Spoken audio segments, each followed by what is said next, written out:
Welcome to Jack Imaging.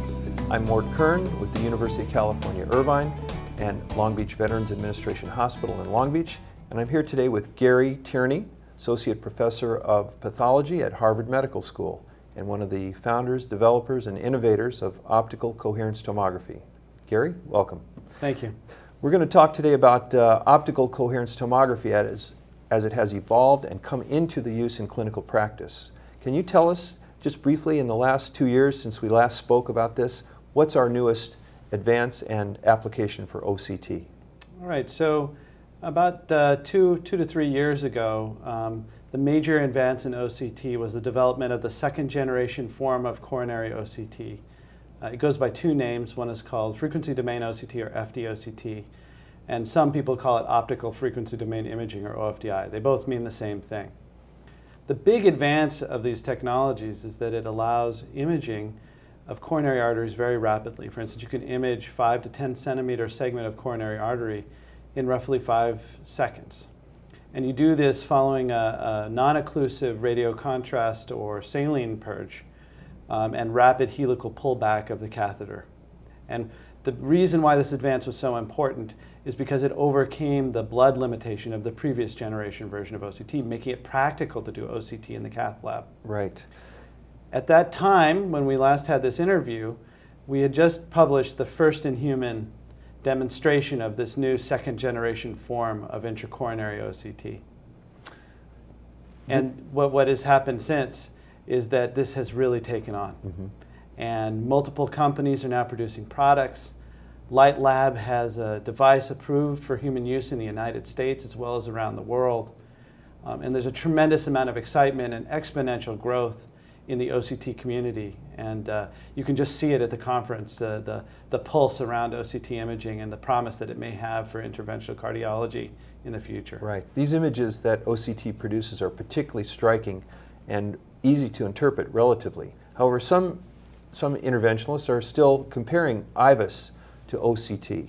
Can you tell us the biggest difference that the operator is going to appreciate between these two and why there are such differences?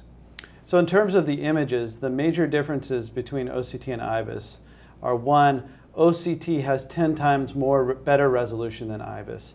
So you see a lot more detail of the artery wall.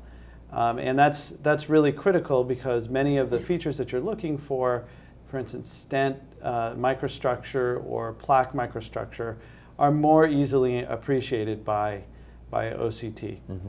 It's also advantageous because you have all this additional information. You can better characterize what's going on inside the wall. The downside to OCT, if you will, is that it doesn't penetrate as deep as IVIS, especially through some types of plaques, like lipid-containing plaques. Mm-hmm.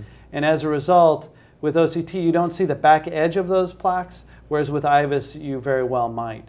So OCT is great for the superficial microstructure, but sometimes it doesn't see the back edge. And sometimes to get a full picture, you need both OCT and IVIS. OCT for the detailed structure and IVIS for the size or the plaque burden or the thickness of a plaque. Mm-hmm. Great. Now, I'm an IVIS user, and I measure the lumen to be some number, 3.8. And now I put in OCT, but my measurement is different. Should I be surprised at that? You shouldn't be surprised at that. The measurements should be within 20% of one another or something. Mm-hmm. But in order to understand why measurements might be different between OCT and IVIS, you have to understand a couple of principles. One is, compared to IVIS, OCT imaging of the artery wall now is very fast. So it takes, let's say, a few seconds to do a full pullback of an artery, whereas with IVIS it may take a few minutes. Mm-hmm. What this means is that in OCT, you may be imaging through 1 or 2 cardiac cycles.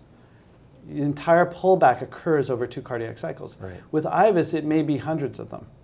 So you may be making your measurement at a completely different phase of the cardiac cycle than that IVIS image that you're comparing it to.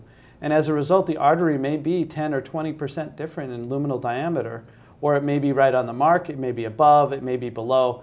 But if you haven't synchronized the EKG cycle to your OCT image and to your IVIS and make sure that you're looking at the same point in the EKG cycle, then you really can't compare those measurements precisely. This is a really important piece of information for our viewers to appreciate in the use of IVIS, and I think it's not widely known that this is actually the case. And as we get more experience, hopefully this will really help us. Now I wanted to ask you, what do you think are the major clinical indications for IVIS? For OCT. Yeah, for OCT, I think that today what we see is that we're able to look at the microstructure and potentially the composition through the microstructure of the artery wall with really incredible detail. And the advantage to this is it allows us to sort of see, or allows interventionalists to see what they're doing before they do it. And right now, interventionalists use the angiogram, which is essentially a shadowgram of the lumen. Mm-hmm. And oftentimes, that's not representative of what's happening in the artery wall. With OCT now, you can look at what's going on in the artery wall, you can think about that, you can take all of the knowledge that you know and then use that in trying to determine the most appropriate management strategy. Great. We have just a moment left. What would you like to tell us about the formulation of the uses for this tool as we all start to incorporate this into our laboratory? So I think one of the things is to look at what we're doing today in terms of standardization. I'm very happy to say that the OCT community has really banded together and formed a major working group called the International Working Group for OCT Standardization and Validation. This community is really growing, it's thriving, and is working very hard to develop a consensus on how to utilize OCT, to determine how to interpret the images that are obtained, and also the pitfalls and the artifacts and the unknowns.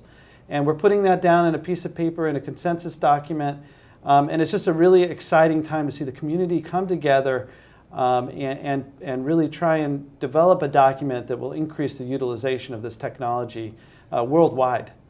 Well, this is a fantastic advance in interventional cardiology. I'm looking very much forward to using the OCT in our lab, and I want to thank you for sharing that information with us today. Great, my pleasure.